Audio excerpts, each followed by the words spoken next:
This stream is cleared for takeoff. Hello, hey everyone, happy Wednesday. Hi Flight Simmers, welcome to our November developer live stream. Thank you for joining us today. We are super happy to be back to talk about some of our recent updates, some of our upcoming releases in the sim, and of course answer some of your live questions and questions that you've already submitted this month. My name is Jayne. I am the Senior Community Manager for Microsoft Flight Simulator, and below me we have our regular panel. Of course, to start off, we have Jorg Neumann, head of Microsoft Flight Simulator. Welcome, Jorg. Hi, y'all. Good to be back. Ooh. We also have Seb Wloch, who is the CEO and co-founder of Asobo Studio. Hello. And we have Martial Bossard, who is the executive producer of Asobo Studio. Hello, nice to be here.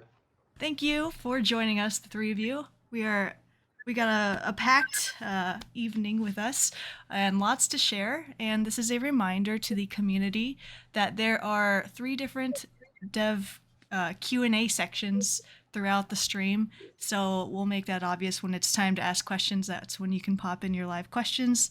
But while we're going over different updates and stuff like that, we'll ask you to pause on those questions. So we'll go ahead and start our presentation. All right, Jorg, I'll let you start it. Hi, first off, I was very inspired by the person who said they had Oreo for breakfast. That sounds great. I'm ready. Hi, everyone. So time flies. It's been 2 months again since we last met. Last time was on September 26th. And then 2 days later, we launched Sim Update 13. So I think it's next slide, which we were super proud of. Lots of things got done. And I just want to acknowledge there was an outage 2 days, like literally the time when we launched. And we apologize for this. We were down too, by the way. And it was a human error on something called PlayFab, which is basically a backend that Microsoft runs. So that was kind of a weird start. But I think after that, everybody liked Sim Update 13. So yay. And then after that, if you go to the next slide, we wanted to launch the Mitsubishi MU2 with the Sim Update. It took a while longer, Mitsubishi, just the licensing thing, but then it came out, and I was quite happy with it. There was some feedback, which I think we've addressed most of it, but finally Mitsubishi came out, so yay. And then a few days later, we had World Update 15, Nordics and Greenland, and warmed my heart. I think people really liked it, and we were proud of it. And alongside it, we launched a Swedish plane. So I don't know if I really even talked about it back then, but we asked Saab, which is obviously Swedish manufacturers, that what would represent your country or your country's aviation the best, and that is the plane that they wanted us to do. They gave us access to the last airworthy one in Linköping. So we scanned it, and I think the team did a great job. Our first Warbirds, yay! Warbird in as a local legend was nice. All right, so let's take a look at our roadmap. It's almost complete for the year. As you can see, so World Update shipped, Saab shipped, and then I put it there red at the bottom. We had a little bit of a surprise. The Dune movie that was intended to launch in November got moved, and we always said we're going to launch around the movie. So we had to move ours. It did a little bit of shuffling in our remaining plan for this year. If you go to the next slide. Just want to say, Dune, Asobo's done a great job. Dune looks awesome, fun to fly. So it's just coming in a little bit later, somewhere early 2024. I think the movie just moved to March 1st or something. All right, next slide. Q&A. Over to you. All right. We're kicking it off quickly here. Okay, so we will start asking some questions. These came from the forum that many people filled out several weeks ago. If you have a question in chat, please feel free to post it now. We'll go ahead and get started on these questions though. So number 1 question I have, the decathlon achievement requires us to complete 10 spotlight events. I believe there have been only 5 total spotlight events since the Xbox release of MSFS. Can you please release more spotlight events and more frequently so us players are able to complete this achievement before 2024 releases? Do you have any plans to continue the weekly spotlight events? So for the very first point, the fact that the Decathlon achievement is not working, it has been clearly identified, and that's on us. So we did a package that allows people to play all the former events that we did even before the release of the Xbox. And unfortunately, this has been broken, the achievement system on that particular point. So it has been clearly identified and reproduced, and we are about to fix that. Fantastic. Good to know. I'm sure they'll be happy to have that fixed soon. And one similar to that, the second question here, there are 3 bush trip achievements that can't be earned. With any Xbox games, achievements are an important part of the ecosystem. As a Microsoft first-party title, they are even more important. All 3 specific bush trip achievements have been broken for over a year. Will these ever be fixed? So yes, we also have a repro. It might be not 100%, but at least so we have identified the issue. So once we've got a repro, it's easier to get a fix. So hopefully we will get a fix soon also on that matter. I don't think it's really linked to the previous issue we've been talking about, but well, at least we know how to reproduce, and that's a good news when you want to get a fix. So yeah, hopefully it will be fixed soon. Thanks, Martial. There is a live question here. We recently had that Xbox stability beta go out again in past months. One of the users here is curious if you have any results from that Xbox performance test or from the beta testers who are participating in that. Let's take it. Seb, or well, I can answer also. So the question is the scrutiny of the Xbox performances. Am I right? So obviously we've got statistic every time we are publishing a new build. It can be on Flighting or even for the one like the Simulator 13 that we've got. We know that we are still getting even more scrutiny on Xbox, because we'll be talking maybe about the A320 that we have, and we recently had some issues on Xbox. Most of them should have been fixed. Jorg, will let you speak about the A320 later on. Yeah, I mean, I think first off, it helped. Anything helps when you participate. We get more data, and that went to the dev team, of course. We got more information of where we are struggling, and it's not surprisingly with the more sophisticated memory intensive things like airliners. And I think there was a little bit of something which we're currently chasing up, that it looked like some third-party add-ons might use very, very large textures for liveries, which will cause a problem, right, on something that is memory constrained like a platform, like a console is. So we're looking into this right now, but it manifested itself quite a bit with both the Airbus A310 and then later on those with the Airbus A320. So we're looking into it for sure, and it was helpful. Thank you. There's a follow-up question for Martial with the Decathlon achievements. They said the package says that the events in the pack don't count. Is that going to change as well? Yes. Okay. Awesome. All right, next question. Can we expect more plane updates to aircraft such as the ATR-72? Yeah, I saw these questions before. So I didn't quite know how to take it. So but if you mean things like the Highline and other things that were adjusted, I would say with Export Series planes in particular, which the ATR is the first one of those, we have we basically go jump into bed with the manufacturer. We basically lock arms and say, hey, let's make this plane as good as it possibly can be. And when the manufacturer comes up with something new in the real world, we will go make that as well. So the ATR is obviously a very dynamic company, and they make lots of updates. So you should expect more updates for the ATR for sure. And then if you meant the question the other way, are there going to be more Export Series planes? The answer is clearly yes. But these things take time, and we need to make sure that the quality is top notch. But there will be more for sure. Great. All right, another live chat question. Since shifting the testing responsibility to third-party devs ahead of approved marketplace releases, can you speak to the success of this move with respect to quality of add-ons, performance, and agility of release? Speak to maybe I'll start with the last part. Agility of release. Yeah, man, holy shit. I mean, we've worked through the backlog. Remember, we had this mountain of things. I think there was like 1,000 or something. And from what I heard from the marketplace team just yesterday, we are caught up, and we are now admitting new partners into the marketplace, which is great news. That was the thing that really blocked us. On the quality, I mean, as you probably know, it is impossible to test everybody's work anyways. Some of these things are highly complex, and you really need to be an expert user to even expose all the functionality. So we could never try to test everything. The people that make complex aircraft, they're the experts. They should fix their bugs. And what we do is we test that it's compliant with the marketplace, but beyond that, there's not much. Do I think there's a drop in quality? I've not heard that. So if there's further feedback, it'd be interesting. But like, the good news is we are now unblocked in the marketplace, and I'm very hopeful because we have a long list of applications that we can now finally get through that. That's great news. Thanks, Jorg. All right. This question is for Seb. What is the status of the bug where ATC audio is lost randomly throughout the flight?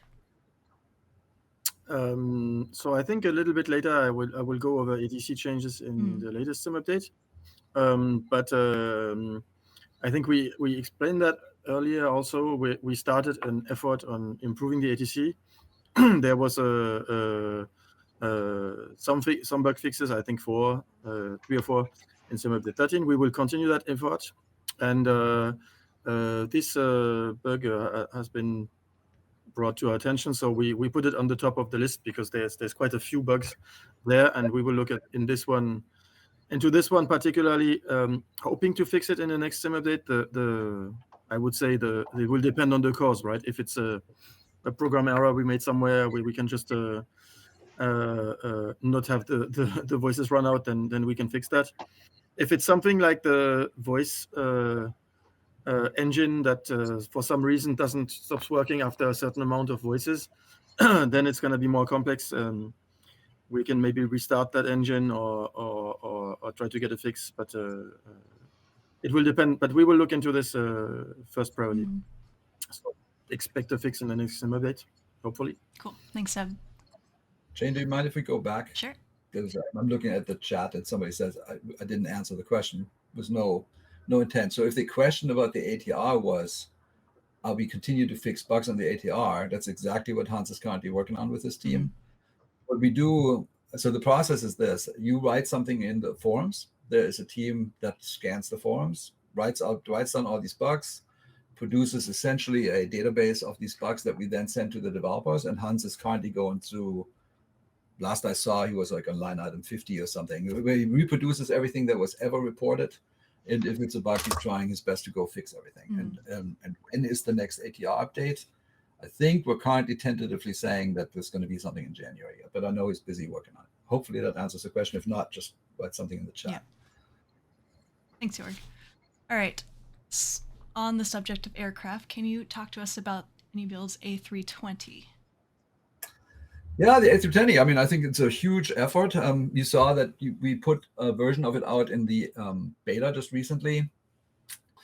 So I think there were like 3 questions that I read into this. When will it be free? Yes.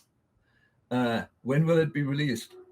A little bit unknown, actually. So doing testing, we encountered an application crash rate on consoles that was way too high to pass certification. So basically, the team needs to go back and fix this before we can actually release this plane. But we're confident we'll get there. But it's just going to take probably a few more months. I don't know. Okay. Good to know. And actually, we'll wait to the next section for that question. The last question on this list is: unlocking the config files on the Premium Deluxe aircraft has resulted in some amazing enhancements from the community. Would you consider unlocking config files but keeping the rest of the plane protected for famous flyers and local legends as well, and offering third-party marketplace devs the option to do that as well? Along with allowing community tweaks, it would let buyers do things like add GTN 750 support, etc. to config files. Yeah, so I saw the question and I had sort of a mixed reaction to it. So I loved when we launched Flights in 2020. As you know, we are trying to be as open as we can be. There were some awesome mods made, as you said, like the fly-by-wire mod and the Salties mod, and there were a whole bunch of them. Working title did mods, if you remember back in the day, they were like just our community. It was awesome. On the other side of this argument is, unfortunately, there might be a connection between us doing that and a vulnerability that people can hack our content.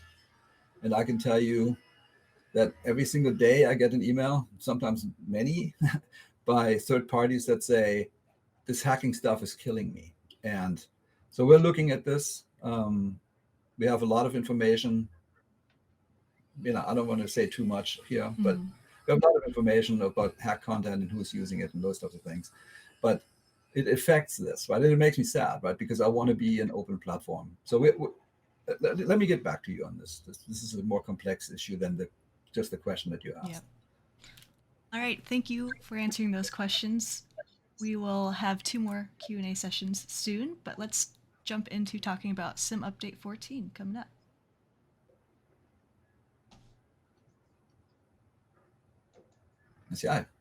Yeah, I'm trying to. Okay, because it's a bit. It was a bit too small for me. I couldn't see a damn thing, so I had to enhance the screen. So we've got plenty of good things in Sim updates. So first of all, we've already talked about that. A lot of scrutiny on stability and performances.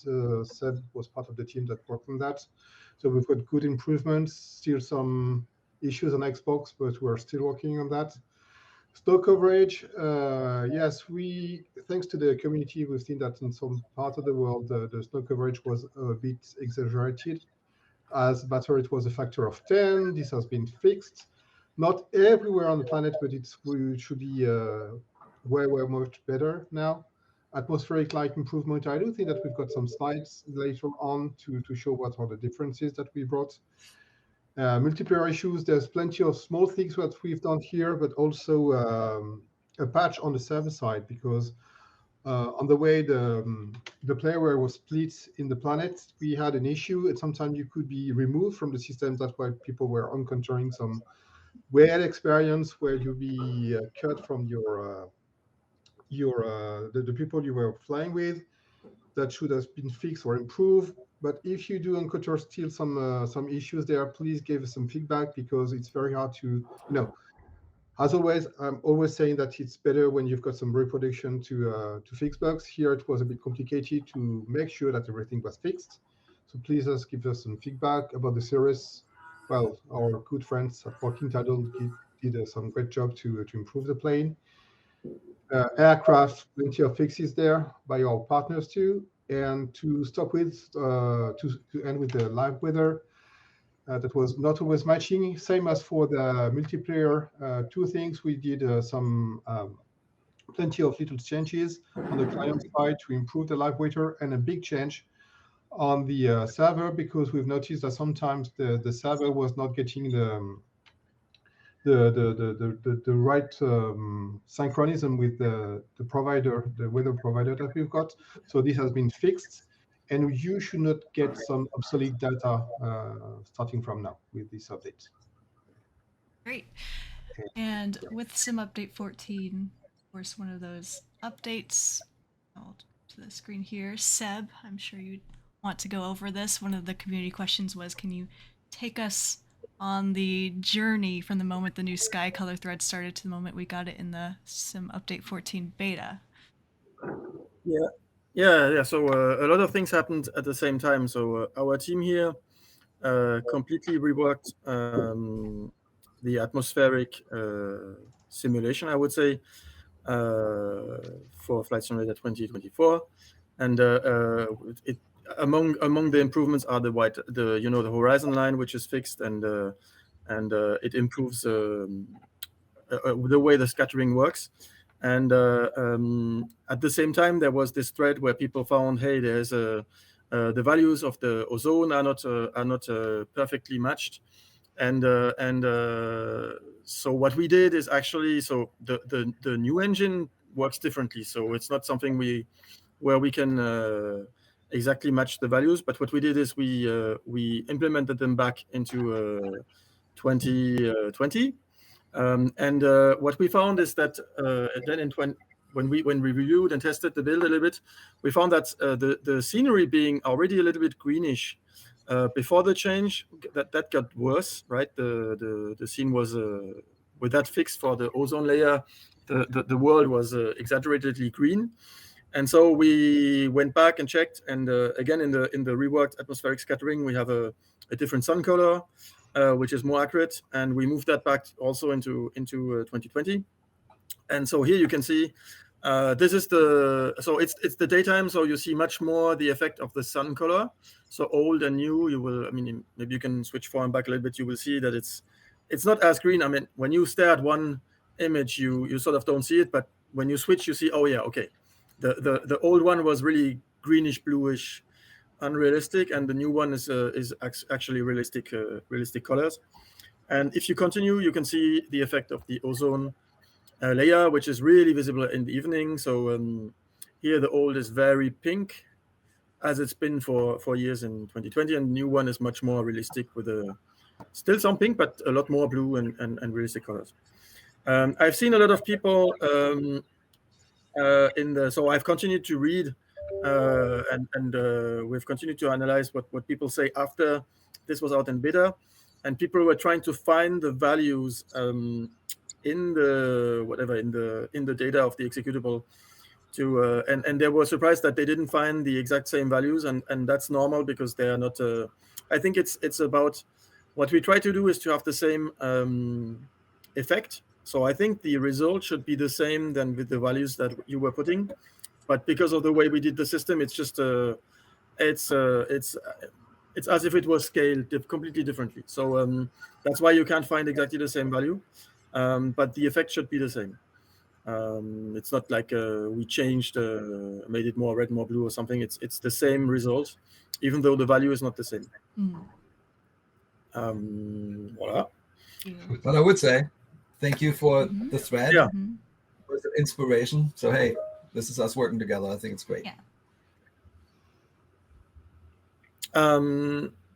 So this is an interesting. So there's been quite a few times, I think, on this Q&A, and there was a lot of forum posts about it. A request to improve ground handling, and I think I've already touched about this. And every time I said, yeah, this is for later, this is for later, this is for later, and this is something we started tackling now. So basically, there's been a lot of rewriting of the physics engine in 24, and we found a way to bring back some of the effects into 2020. So basically, why we did have issues with the ground handling and collisions on the ground. The reason is basically that the ground simulation, the ground collision is still very close to what it was in FSX. Basically, you have a suspension which allows every wheel to go up and down. And the thing we changed is that basically we fixed it so that you will not slide down a hill if you're on a slope, because FSX had only flat terrain, runways, and now we can have slopes and whatever, and you need to be able to stop if you brake, and you don't want to have your plane sliding down the hill. So actually the only thing we fixed is that. But and I think we made the suspension more detailed. You can have more different, I mean, there's more parameters, but in the end, it's still the same thing. Every wheel can just go up and down. And if you look at something like a Cessna, or even worse, if you have 4 contact points, when you have 3 contact points with the ground, and the only thing you can do is go up and down, it really restricts your movement a lot, right? The whole plane can go up and down, but even tilting is difficult because when you project the points, they will not just go up and down, they will go to the side a little bit or forward or whatever. Having only a suspension restricts the movement of the aircraft. What happens in real life? Well, in real life, you only have a suspension, but in real life, the tire is extremely flexible and can go to the side, it can twist and it can bend. And the whole aircraft is flexible, right? If you look at the Cessna the whole fuselage is gonna twist by a few millimeters. That's enough to allow the suspension to work freely and for the plane to go up and down. And also it dampens when you're in a curve on the plane, or maybe just there's a gust of wind. the aircraft will absorb some of the energy, and you will not immediately lose traction. So here's a video which shows before and after, and this is shot in 2020, and it will be shipping in SimUpdate 15. And you can see the difference before and after. So it's not it's exactly the same plane. It's exactly the same suspension. We didn't change anything. The only thing which is new is that there's now a new parameter which allows to define how flexible the airframe is. And this is what allows, you can see on the right, everything is less stiff, right? The suspension actually works more, and this is how it should work, right? On the right, it's here you can see, so this is just an idle engine on this screenshot. And here I'm twisting left and right with the tail. You can see that on the before screens, every shaking was going up and down, and it was very small. The idle aircraft on the ground is supposed to shake a little bit more. And on the new simulation, you can see it's very realistic, because the whole plane now can move sideways, and so all the shaking is present. Basically, a side effect of this is that you get now the cabin or camera shake or whatever effect in the airplane when you're on the cockpit, on the ground, when you're taxiing, because they were already there, right? The simulator simulates the engine torque, which makes the plane shake. The CFD, or the airflow, simulates all the bumps in the air. When you're on the ground has bumps, but it was very much dampened away because of this stiffness of the suspension simulation. And so now, with that, when you're taxiing, you have, that's why I added before and after wing view. You can see the wing is shaking 10 times more at least, with exactly the same suspension settings, because we get this flexibility of the airframe. And better control when you land. You would have less this, like, especially when you arrive on a, what do you call it, on a crab, when you arrive sideways, you will not have this effect like on a rail where you're gonna shoot off. And even you can see the bounciness. When you bounce, it's a lot more lively, because the whole airframe, well, if you can twist and bend, it also means there's some elasticity, and it will basically store and send back some energy. You get a little bit more bounces, or if you do bad landing, you will bounce a bit more. So this is being worked on. It doesn't change any settings. Plane makers don't have to change anything. We'll make it a default setting, which should work for all aircraft, and then there will be a way it should not break anything, and there will be a way to make it bigger or smaller per aircraft, or take it away if really someone doesn't like it. But it should not break anything or change anything. It works exactly like before for everything else. We have a couple of questions, Seb, about this. Just to confirm, you mentioned this is going to be in SimUpdate 15. Yes. Okay. And someone else is wondering, how does this affect airliners and airliners from third parties? It's exactly the same thing. So it does not change any settings of the ground, of the wheels, of anything here. Mm-hmm. It does not basically. So I think my intention right now is to have a similar setting for every aircraft, because it's not scale dependent or weight. It's the setting is it doesn't have any unit. Mm. I think if during beta testing we find that it does break something, either what we can do is default it to 0 and then make it added to all our aircraft. Mm. I tested quite a few airliners. It's an effect which is less an issue on larger aircraft. I see quite a lot of impact on this aircraft here. On a larger aircraft, like an airliner, it did not, like when I braked, I did not see like a giant shake or something like this.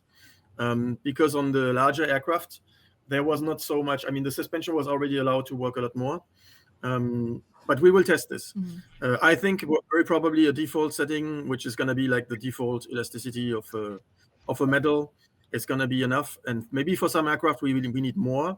But the default setting will already, all we need is a few. If you look at, if you zoom in, the elasticity is really just 1 or 2 millimeters, right? Mm.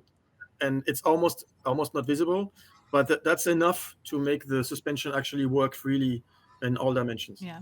And so that's why it's such a small impact. It just makes it frees the suspension really. Did you see the helicopter thing, Seb? Somebody's asking if the skids will also be using this. Yes, so this is just a first look. I think on a future Q&A, whenever this is ready, I will do a lot more videos. And obviously, so what is really cool on a helicopter is that the cabin now vibrates.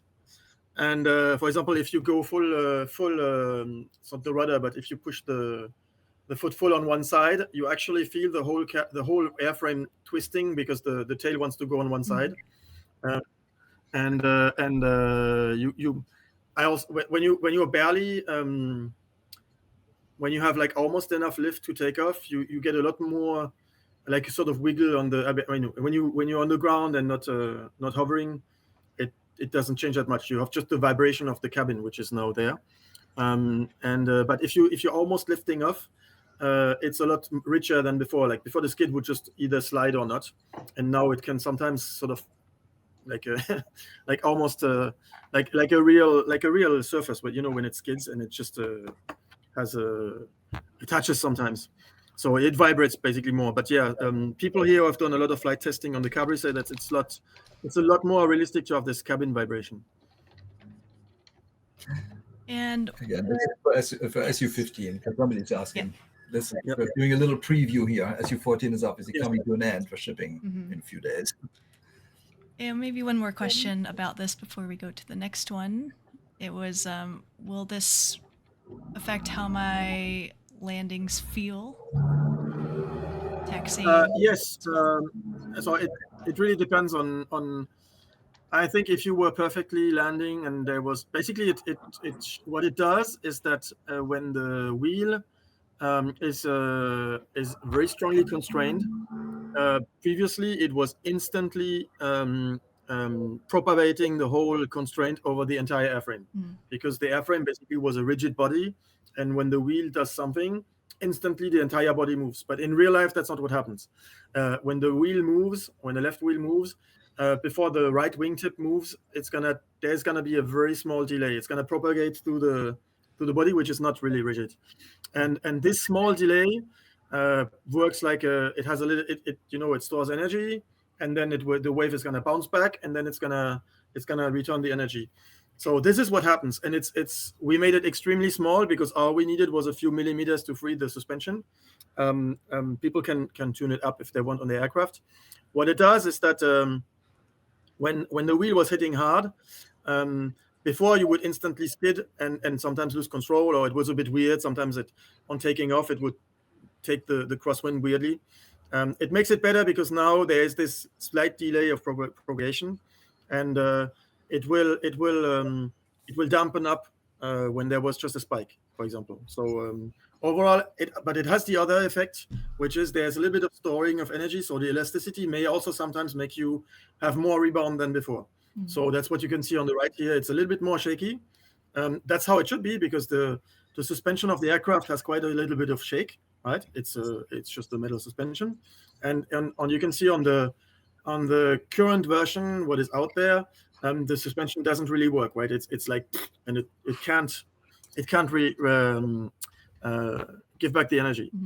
So it will affect a little bit. I think it will only make it better and more realistic. And there's going to be a parameter anyway, just in case anything goes wrong. Yeah. Awesome. Thank you so much, Seb, for that. We will move on to our next topic, which is Famous Flyer 8, Jorg. Yes. So there were so many questions today. We actually didn't invite a partner, so I'm just going to talk to this really briefly. So Famous Flyer coming out with a sim update, like as always. This particular aircraft is from Coronado. And it is a Cessna 207 Station Air. So we have some pictures. It's I've looked at the plane quite a bit. It's beautiful. So I'm very happy with the Coronado quality. Here's a couple of pictures showing you the different variants. And it's coming just in a few days. Voila. Awesome. Thanks for that, Jorg. You said it's coming in a few days? Yeah, I think it's on 12/12. I want to say that that's true. By the way, I saw it in the chat. So I put this deck together last night, and I totally forgot something. So City Update 5. Somebody I said, saw "Hey, if that they already too. It's talked like, about oh. it," like, no. So anyway, so City Update 5 is 5 cities of so typically 5 cities. So it's Zagreb, Košice, Cadiz, Brussels, and The Hague. And you could say, where's Stockholm? Good question. So Stockholm, turns out that the editing is extensive. There's a lot of bridges in Stockholm, so we're going to give this a little bit more time, but the team is working on it. It's coming. We have it, so it's all good. But when we're going to release it's probably in a few months. Okay, very cool. All right, let's go ahead and do Q&A 2. We're going to focus on performance, installation, world, and weather. I will ask a question I was seeing during Seb's presentation. There's a little confusion. Can you clarify if the A320 is being removed from the beta? Yeah, we'll remove it for the time being. We'll have to do some major work. I mean, I'll give you a little bit of insight. Our goal for crash rate is we want to hit 98%, 97% is sort of in the acceptable range, and we are pretty damn close. With this, we're currently at 82%. Okay. Which we don't even need to submit this to CERT. They're going to just say no, thank you.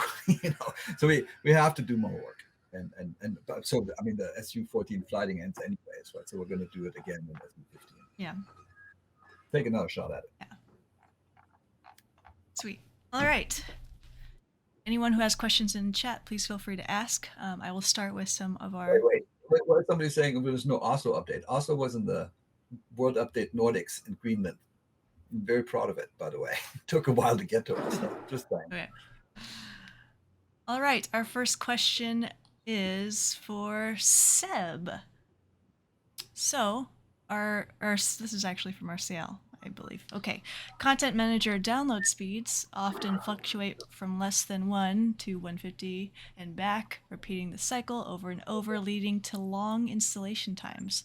This appears to happen even if there's no current SU or World Update release and is independent from actual user ISP speed or VPN use. Is this issue being looked into, especially considering Microsoft's status as a major global cloud provider? So yes, we are looking at that. So it's pretty complicated because it's not happening in the same geographic areas all the times. And I can tell you that it's almost never here in the area of Bordeaux. So we are relying on 2 systems to getting the data being distributed. The first one is the prefab deposit, and to have the data being spread all around the planet. We're using some CDN, and it's a pretty complex way of getting stuff, and it's very hard for a client like us to improve that system. So this is to talk about the distribution itself. Regarding the distribution of packages, we're talking here about the content manager. And so it's something we want to improve. We did a lot of improvements already on the installation process, which is the process that you're getting the first time when you're launching the games, or every time you're getting an update. So we had done a lot of improvement here. We had now a process that does some, I think it's 8 different downloads and decompressions in the same times.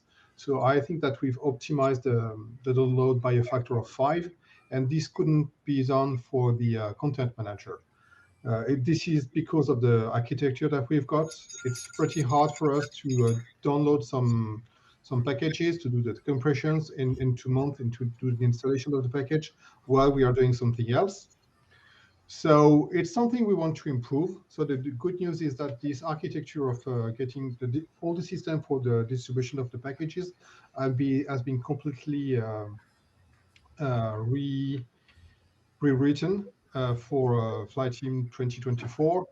So hopefully you will get rid of all these complex things and all the waiting time you've got for the installation of updates and the packages, the long process that you got for downloaded packages. This should be improved a lot with Flight Sim 2024.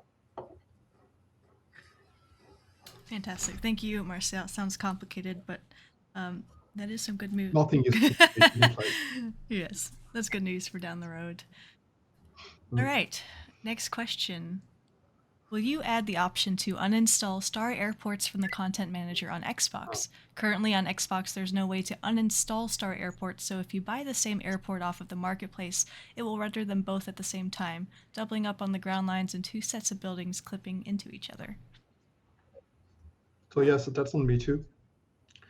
So we've got a few systems. So first one, why we can't uninstall airports on Xbox? It's because those airports are embedding into the big package, the big thing that you're downloading before you play the game. So you can't remove that from this package. So you can't uninstall airports. But we have a system that creates some exclusion zones. And when you've got exclusion zones around a scenery, everything that was previously rendered in this place should be removed. So we've got something going wrong here. So either it's because the edition of the airports or because their system doesn't work properly in some situations. So we still have to investigate this. But with this exclusion zone, something we could fix very soon, I would say. Yeah. Great, thank you. All right, we've already answered the question about the new sky color thread. Thank you, Seb. We'll skip that one. Next question we have here is, in some parts of the world, the scenery suffers a lot. For example, French Alps, French Riviera, etc. Microsoft Flight Simulator 2020 has now for over 2 years popping area tiles. Is there a work in progress to fix the ground tiles popping issue? Yes. I think we finally, so there's a very active community member that sends me lots of videos of Malta, because Malta is one of the affected areas, and that actually helped. And we think we figured it out. So there's a cache that is existing on the Bing side. So when we do a world update, we obviously download things, and they have a cache, and that can conflict, and then you get something called, they call it checkerboarding. And the team, we just talked about it, I think yesterday morning, the team now is confident that we know how to fix this. It took a while. It was actually very tricky. We're like, what the heck is going on? When you look at the data, it's fine, but it's two different data sources essentially intersecting. Is that, I think, getting here, is that a long-term fix? Is that something that we'll see? Yeah. So we have a better system now where we do shapefiles. This happens when you have two world updates next to each other. Mm-hmm. And we had a France update, and then we had a Spain update and Italy update, and somewhere in that got messed up, but we understand the problem now. So it shouldn't happen anymore. When I talked to the team about it, if there's any other areas where you see this, we're not aware of it, let us know. Just write something in the forums. We'll pick it up. Okay. Thank you. All right. This question is for Jorg, possibly Martial. So quite some time ago, devs mentioned an effort to try to automate the creation of water masking. Up to this point, however, we did see an increase of water masking, but only connected to world updates and on just a few places. Is the effort to automate water masking still going? Is there another solution to show the water different colors near the coast? I made pictures. Did. Go. I did. All right, so this is a random island somewhere in Flight Sim. No offense if anybody lives on this island. I'm saying I don't even know what it's called. So in the Flight Sim, you can see we got rid of the shallow waters. If you go back one slide, I don't know if you can, Jayne. This is what it kind of looks like. Not so great, right? So what I call the soul of the island has largely been lost, right? Because the only thing we're showing is the above water surface. So if you go to the next picture, this is what we get from our data provider. So that particular company's name is Maxar. And you can see a couple of problems here. It's a little subtle. So there is clouds on the left, and then there is a break in the water towards the right. That is sort of a harsh line. And this is not even a bad example. I just picked it because. But you can see, we get basically, what happens is we do a blur mask on top of this to hide the cracks and the cloud. And then you end up with the first picture, which is like really unsatisfying. This is what the actual data could look like, and maybe I didn't even send you the right. I don't know if you can see it. So there's a red line around So we can see it. It's sort of tracing the outline of the shore and the outline of where the shallow water goes down. You can't really see it anymore. So we're doing an experiment right now where we get with Maxar to get data that is just within that red line, basically the two red lines. And we're going to try to merge that with the existing terrain of the island. And that should work because they have a system with color corrected water, but it's an experimental state, and it's very relevant to our next world update, which is seemed very easy to roll over, Jayne. You can go to the next slide. It's relevant to World Update 15 because next slide. Because World Update 16 is 16, yeah. Is the Caribbean. Like, it's funny that I don't know if you guys know stuff or whatnot, but a lot of people said, "Hey, can you have the Caribbean?" Yep, that's exactly what we're working on. So, and obviously in the Caribbean, not like more than any other place, but it's very shallow waters are very important, which is why we're running this experiment. And then I just made pictures like always. So there's new elevation data that we have. We actually done another experiment with a new type of height field. So that'll be interesting to get your feedback on. Totally new aerials. We made 104 POIs, 7 bespoke airports, and then like always 3 landing challenges, 3 bush trips. And so I just made some pictures, and I'm not even going to comment, but I'm very ready, given that it's winter now here. I'm longing for the sun, and I will do that in Flight Sim in the Caribbean. It's going to be great. But you can see here some of these pictures. You see the shallow waters are missing. So it'll be a lot better. I'm hoping there's like 2 teams working on this. Hopefully it'll work out. So there's 7 airports, and I made just a couple of pictures. And by the way, we're working with Gaia on this. It's going to be great quality.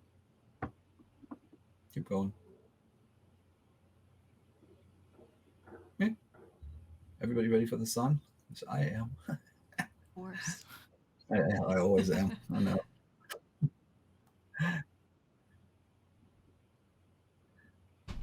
All right, and there's bush trips. Cuba, Haiti, Dominican Republic, and Puerto Rico. I didn't put all the landing charts and everything, but you get the picture. I think it's going to be really cool. It's awesome. Yeah. And to the bathymetry thing, because somebody was asking, yeah, I mean, what we end up doing is we talk to all the GIS institutes in all those countries, and specifically in these countries, they're not all that interested to map out get precise LiDAR of their volcanic, rocks essentially, but they do care about bathymetry. So we are actually getting their bathymetry, like at least information, but we're not putting this in here.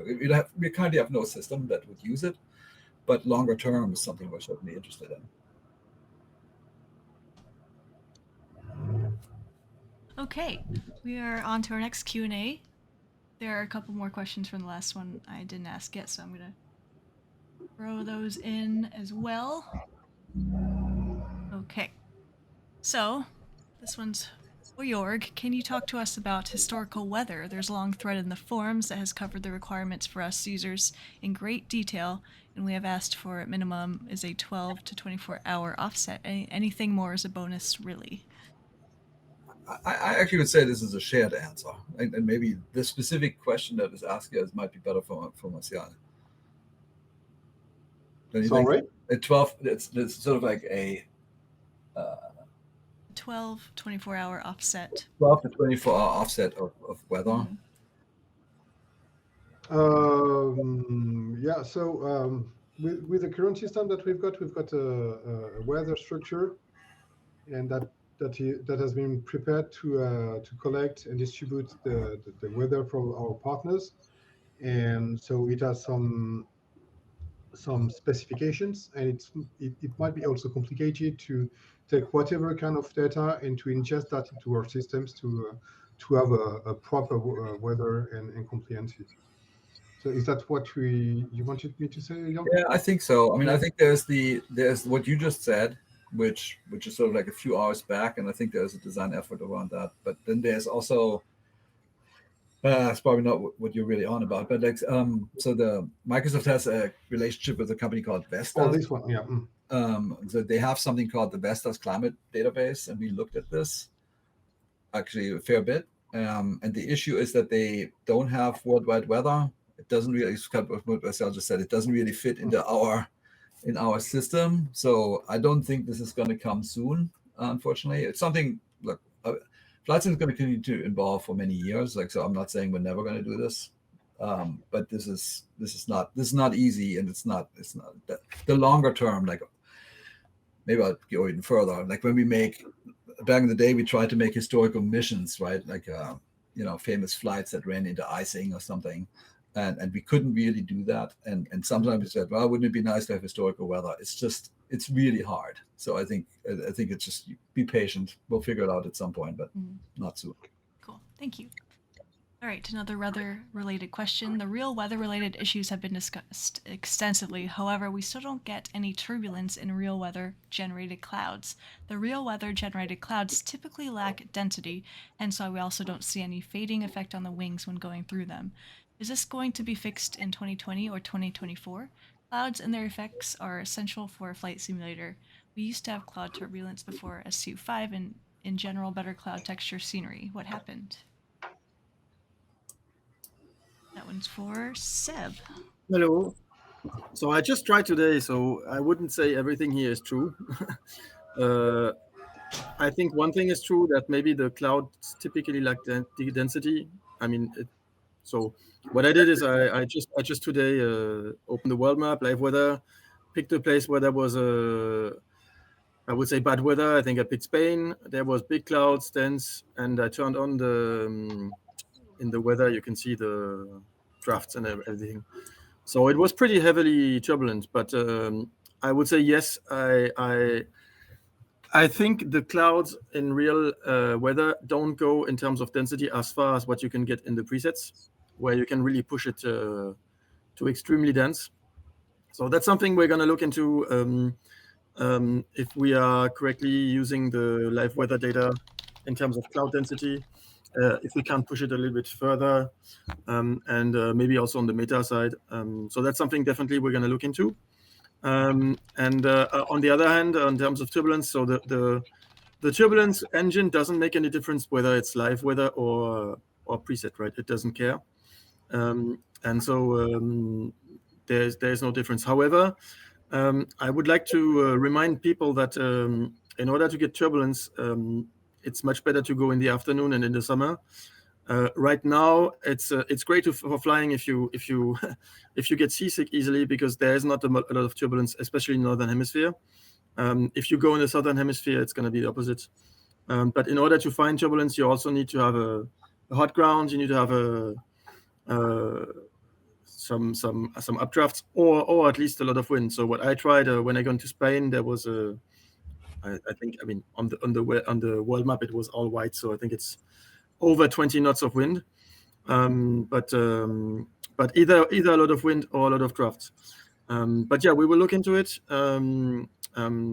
if we find something, maybe for the next update, sim update 15.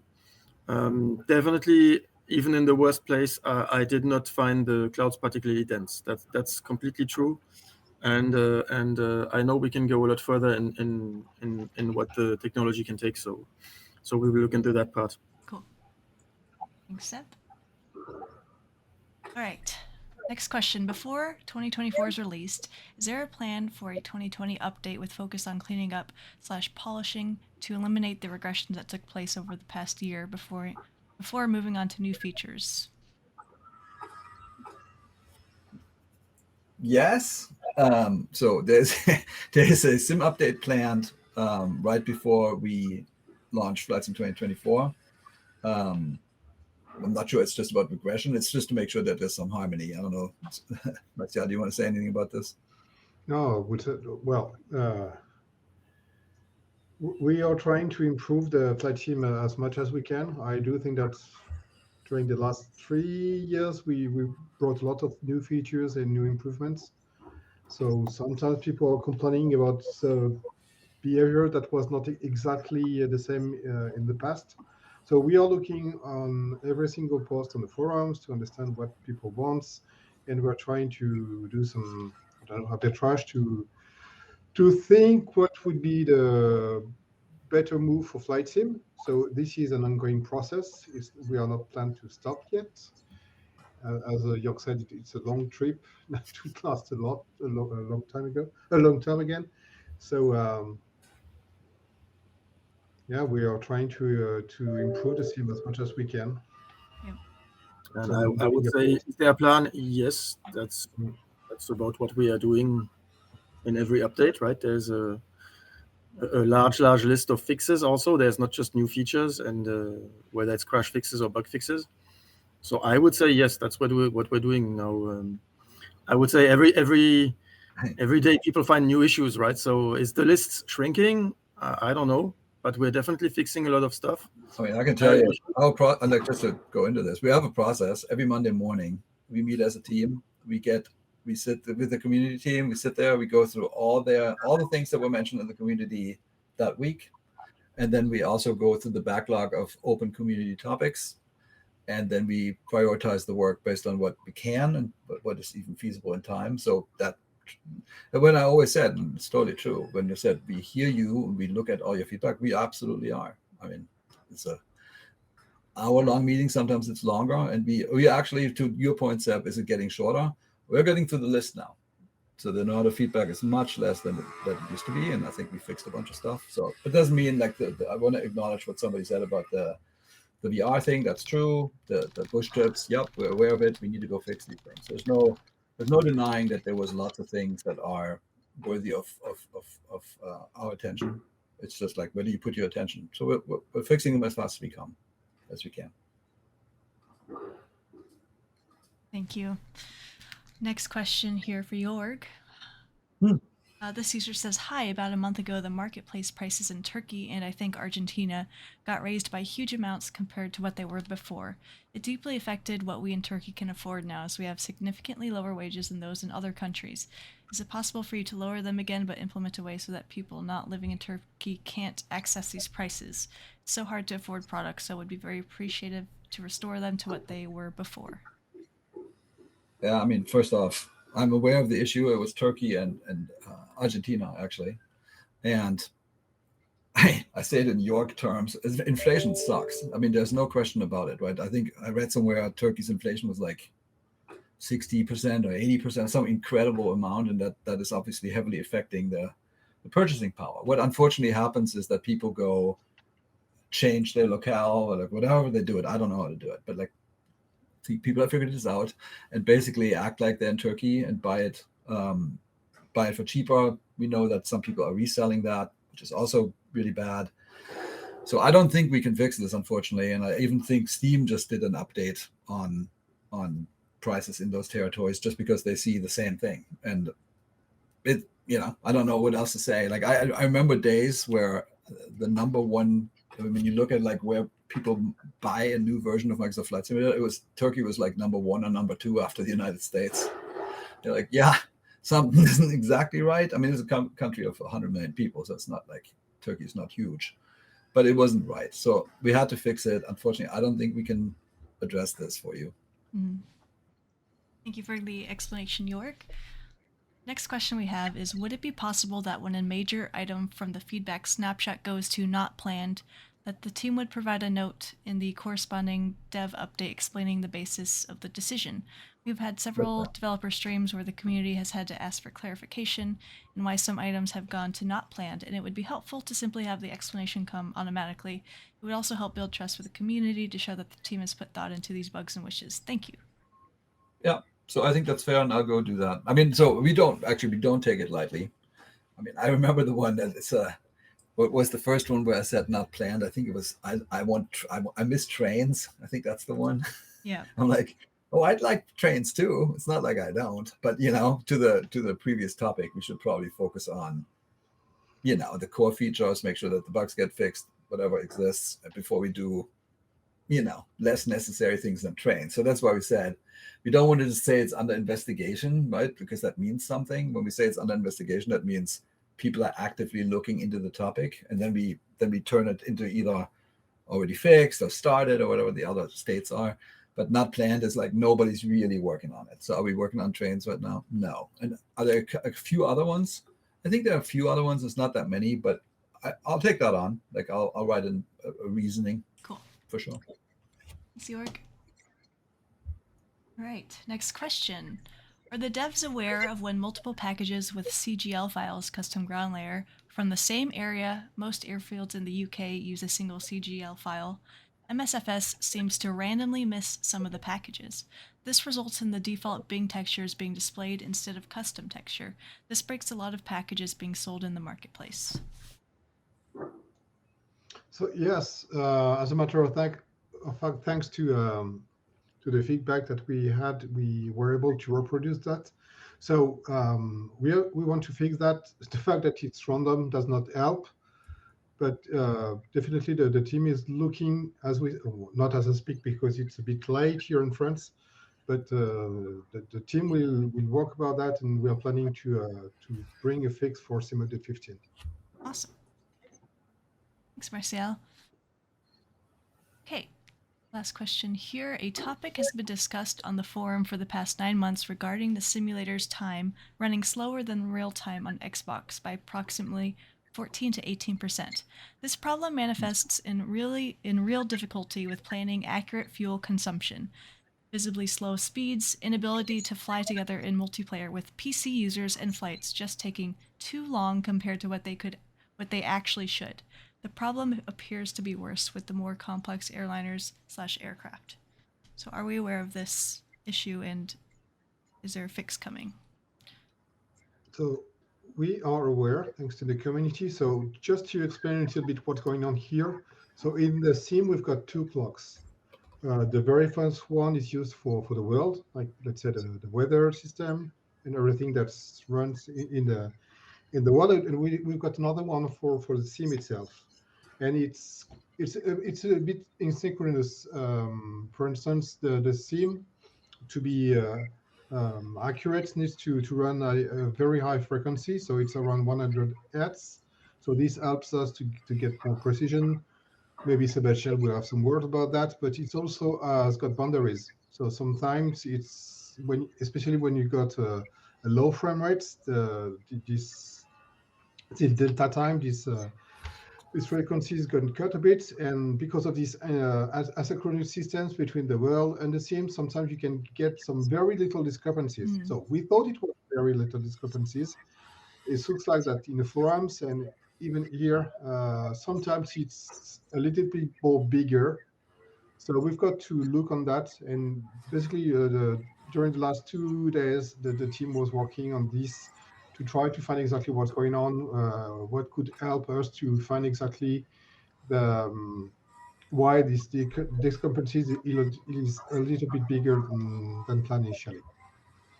Maybe you've got some things. Yes. Yeah, just to go further, and what is strange is that the plane and the fuel consumption are running on the same clock. So you could have a consumption which is different if you look at your real clock, but you should always arrive to New York with the same amount of fuel, right? It should not change your flight. And the other thing is the sim clock only runs slower, I think, when the frame rate goes below 2 FPS. I think somewhere 2 or 5. I don't remember. I think it's 2 or 5, but it's way below what you normally experience. So that's why normally it should not happen. But now the Xbox is not the same hardware. There could also be timer issues in the low level. You know, the way we measure time on the machines, right? We don't use the system clock, I think, because the precision is like the millisecond, and it would be all stuttery. So we use a hardware clock that the system gives us that is like, I think, to the nanosecond or something, which is very special. And maybe that's not accurate. It could be all sorts of things. From what I know is right now QA has not identified anything yet. So we're looking. Cool. And what, for example, will be interesting, is this something that happens quickly, or is it? Oh no, I think you found the clock displayed in the plane. That yes. That thing, yes, but it doesn't affect fuel consumption again. So it's kind of strange. The when Martial says there's two clocks globally, yes, there's two clocks, but you could have the clock in the plane having its own clock. Every system can have its own clock if it wants, right? There's no. And so we need to dig into every system and see, maybe they have their own clock, maybe they did something a bit strange. And to be honest, we've also identified some glass cockpits that has their own clocks, and they also have got some discrepancies with the sim clock. So on certain planes, on certain glass cockpits, it's not 2 clocks that we've got in the sim, but at least 3. So this needs to be investigated, and we will try to improve that. Okay. But yes, we've got some weird use cases, and so we were talking about that with Sebastian just before this call, and we want to have a better look on that issue. Yeah. Okay. Thank you. Some follow-up questions, some live questions I've been seeing. Going back to the World Update 16 Caribbean, first question is, did you mention a release window for that, when that's coming? We have a date, but I can give it to you, but it might move a little bit. It's going to be, I mean, we're aiming at January 30th next year. Okay. Thank you. And then another question related to that. Is there a local legend that will be attached to that as well? There is. Got it. Okay. But I mean, you know, sometimes folks say, "Hey, you know, this is a FQ&A. Stop treating this like an advertising thing." It's like, okay, cool. So we're doing a little bit less. But yes, clearly, obviously, there's a local legend. Cool. It's going to be cool, and Sergio is going to be happy. Interesting. Oh, that's a nice hint. I like that. All right. We have another follow-up question from the chat here for Seb regarding the new ground handling. Will the new suspension and ground handling translate to taxiing airliners handling more realistic when it comes to turns and maintaining speeds?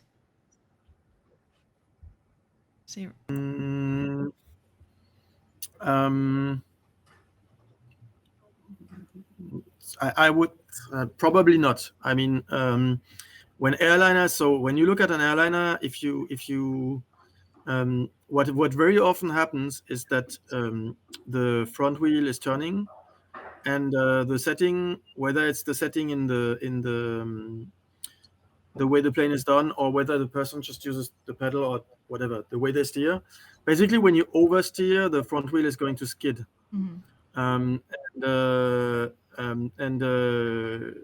If you skid, you lose traction, and so you turn less.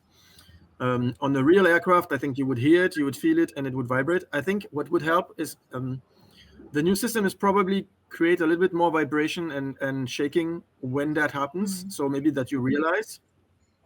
Now, I've seen cases where an airliner wheel is going to go 90 degrees. It's not going to make you go left or right if you turn the wheel by 90 degrees. So it's important that you never oversteer and not turn too much. And that's the most, that's the most important factor that contributes to bad steering. And just people just wanted to go too fast for what you can do at that time. So I think that system would probably add realism to something, like the plane would react in a more realistic way, but it's not going to fix a bad steering angle or radius or anything like that. Or like if the angle of the front wheel is all wrong, it's not gonna fix stuff like that. Yeah. Okay, got it. Thanks, Seb. All right, one more clarifying question regarding any builds A320. So that will be removed within the beta. Is that going to be for all players or a certain platform? No, we're just not gonna. I mean, as far as I know, Sim Update 14 is gonna the flighting is gonna close. Then we're gonna go sit on it. At some point, we're gonna start. Seb, did you want to say something about what you're thinking about Sim Update 15? I think you missed a. I think and on the addition of the ground handling, there was a few questions about helicopters. First of all, someone asked if we will add auto rotation. Auto rotation is already there, and it should work, right? Maybe not on all helicopters, but if the helicopter is correctly done, normally auto rotation works.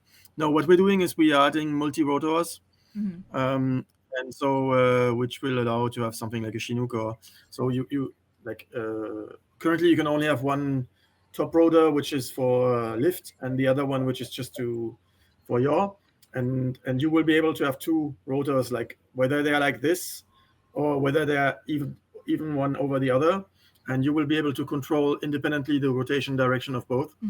So that's new. And I think we will also add the possibility to orient the back rotor I mean, I would say a few. There's been a lot of requests of stuff on helicopters, so this is one of the big ones, and we will try to get as much as we can in there. I think I also wanted to go a little bit over ATC changes in Sim Update 14. We promised that we would start taking on ATC. I think it's out in the beta right now. There's 3 big changes. One is adding a new assistance. It's important that people check this assistance because basically the number one bug was hey, the runway is wrong. People are taking off against me or whatever. All these kind of strange things on the runway. What we found is that the system which computes the active runway works very well, but there is another system which was conflicting, which was basically trying to create a quality of life for the user. Let's say you go into the world map, and you zoom on an airport, you take a runway, you take off. Well, first of all, we want the plane to be on that runway, right? Because that's where you wanted to take off. And we wanted to have all the planes going in the same direction. And if that runway you pick is the wrong one, then we have to basically flip the traffic. And that's what the system was doing, right? It was taking your departure airport, your arrival airport, your flight plan, and just basically flipping the airport around to match whatever you selected. And so now this was the default behavior. What we did now is this is an assistance. It's on by default. I don't remember the name. It's a new ATC assistance. I think it's flight plan or something. Basically, when you switch this on, you get what you had before. You select an airport. So if you're far away on the world map and you just select the airport and you say takeoff, it's gonna automatically select the correct runway depending on everything. Zoom in and you take the wrong one. That's where if the assistance is on, basically it will flip around the airport. But if you switch the assistance off, then you get a realism, maximum realism. And if you pick the wrong runway, ADC is not going to change, right? ADC is going to keep the active runway as it should be, and you're just going to be sitting on the wrong runway. Then I mean, like in real life, what happens if you're on the wrong runway? Well, you have traffic, whatever, something bad can happen. But the advantage of this mode is that if you have a very long flight, and the problem was usually before, if you have a very long flight, at the moment you take off, the flight plan is decided, and it decides the arrival runway, and then it's gonna just force it. And if the weather changes, well, too bad. The runway was with the assistance on, it's gonna be forced. And so you can take it off, and even if your flight plan says arrival in New York in one runway, if the weather changes, you're gonna have to change your flight plan before you arrive, and the ATC is gonna send you to the correct runway. The only hiccup with that is that we can't flip around live traffic. So if you are switching the assistance off, it's always gonna work because you're gonna have real world conditions, the correct wind, and live traffic is gonna match the live weather, which is gonna match the live runway. If the assistance is on and you wanna flip around, live traffic is always gonna be correct, right? We can't flip around live traffic because it's live traffic. It's matched on the real world. And then there was 2 other smaller fixes. One is leveling has been improved. It's now actually the ATC levels you before you arrive to the next level. And there was a lot of fixes with vectoring, which was basically almost entirely broken, so that should be fixed. And for Sim Update 15, we'll continue. I already said that we will work on the voices stopping to work, and we will just take the backlog of issues and work through them, hoping to do as much as we can. But yeah, we took on ATC more seriously now and have people dedicated to it. Okay. That's it. So one of the questions from Kai are the ATC changes, does that include a fix for the wrongly assigned runway for landing, even if you don't have a runway set in the flight plan? So if you don't have anything set, the only way to do that is if you take the world map and you select no airport. You start in the air. If you have that, then no runway is forced and the assistance is not doing anything. But as soon as you start on any airport, there's always, if the assistance is on, it's always going to force something on something. It's always going to be, let's say, at the moment you click, it's going to look at the active runway, and if the wind changes, right? Let's say you take a taxiway, you're on the taxiway, the active runways is a certain way. It's going to be forced if the assistance is on. If you take 2 hours to do a pre-flight and the wind changes, it's not going to change because the assistance is going to keep the same runway. If you set the assistance off during your taxi, the runway may just change. That could happen. Okay. So that's where this assistance, I would say, if you're a pilot, if you're used to simming, I would switch this off. It's default to on because for a regular user, I mean, a beginner, it's much easier to have the assistance on. And there's a small detail is that if you are in a tutorial mission, then there's a third behavior which is sort of legacy, which is it's the mission which decides which is the active runway. That doesn't change, even if the assistance is off. All missions, all tutorials are still gonna work, right? We didn't break these. The behavior isn't gonna change in that case. Yeah. Okay. I think this assistances problem that we had, the reset is fixed, right? I saw it like 20 times now in the chat. It is fixed. I believe it's in the next beta build that releases Today. So after our stream sometime. All right, a question about a bug that was found recently. Are there plans to fix the issue where you select a an airplane or a parking location and you do a cold dark start and then it reverts to a runway in the flight planner?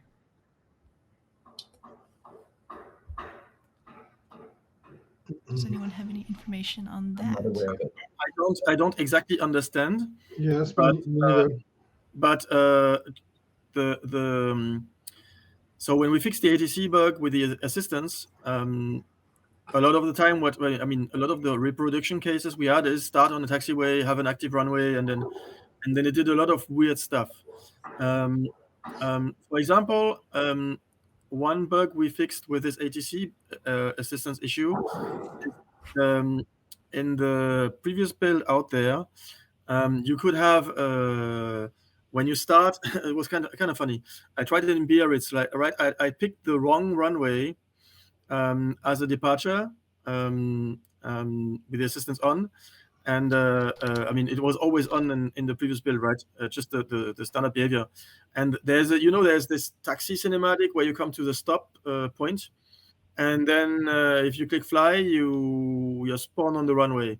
Well, actually, the cinematic was happening on one end, and I was spawned to the other. That is what's happening in the live build, and that's also fixed by this ATC bug, active runway thing. But I'm not sure if that's the same. I'm not sure either. In the chat it says that yes. Well, you can. Sure. Yeah. So the issue. Yeah, this is in the forums, and it's marked as bug logged, so the devs are aware. But if you select a cold and dark start from a parking spot and then change your aircraft type or livery, it changes the spawn location to the runway with engines on. I think it was discovered in some update 12 or 13, one of those. Yes. So some part of the flight plan must be resetted. So we've got to have a look on that. Right. Yes. All right. So we have the next point in our presentation, Jorg. We are talking about the World Hub. Sorry, I'm muted because somebody is building a house right next to mine. It's wonderful. World Hub. So we are, in fact, very close. There's pictures to prove it. We're about to kick off this closed alpha. There's really minor details. There is a chance it's going to happen in December. There also is a chance it's in January, but we feel confident. But because it's been such a long time since we did the sign up for the closed alpha, we will not use any of the signups that were collected previously. So we'll reopen the sign up with a new survey soon, and the World Hub closed alpha will begin very soon thereafter. So hope you're still motivated. Cool tool is cool, and let's go fix things. Awesome. All right, let's take a look at our roadmap for 2024. Well, so I worked on this deck last night. I didn't want to stick a bunch of other stuff in there, but anyways, I just wanted to say, because lots of people are asking, I think sort of the transition or whatever the plan is for flights in 2020. So this is the 2024 roadmap for all kinds of things. So you can see we are planning 4 more world updates and 4 city updates and a whole bunch of local legends, a little bit fewer of famous flyers. We're planning on sim updates, Dune, and then obviously at some point next year there's going to be Flight Sim 2024. Can't tell you exactly when. I would be murdered if I would say that, but we have a plan. And because we don't talk about it much, we were just chatting right before this, and we're like, come on, we got to show something. So we have we at least have one shot of Flight Sim 2024, and we love it. So it's coming. Exciting. So cool. That being said, I'll move off of that screen. Thank you. Yeah. Thank you, everyone, for tuning in. Lots of questions coming in. Did our best to answer. We always know there's some that we miss, so apologies for that. We will probably return here for our next stream, either late January or early February. I'm guessing we're gonna take some time off for the holidays as well, but don't forget we of course have the city updates coming very soon, along with Famous Flyer and some other things. And we hope you have a fantastic holiday. Jorg, Seb, and Martial, I'll turn it over to you for final thoughts and words. Well, so from my perspective, I wanted to say something because I see a lot. I mean, I read this while we're going, Yes. right? And it is not possible, I don't think, for us to verbalize all the answers. We would have to go to yes, no type thing to really capture it all. But just know that after every one of these dev Q&As, I go through, Jayne sends me the chat log, I go through it all, we then discuss it. So there's nothing lost. If you write something, we will see it and we will talk about it. Same is true for the forums. As you know, that's what our community team is doing, and they're doing a great job. In general, I want to say 2023, I think was, in my perspective, was a great year for flight simulation. We have peaked as far as number of users. There's more people playing flight simulation now than ever before. There's no question about that. I think we announced a new sim, exciting, but also know that we are going to continue to support the current platform. So that's a promise. And thank you all for simming and to joining this and spending time with us. And given that we don't see each other before the big holiday break, have a wonderful holidays. And Seb and myself, go. Yeah, thank you everyone, and wonderful holidays. Yeah. Yeah, thank you. Thank you for supporting us. And so 2023 has been a great year. Hopefully 2024 will be even better. Happy holidays, everybody, and see you next year. Great. Thank you all. See you next year. Happy holidays. Goodbye. Bye, y'all. Goodbye.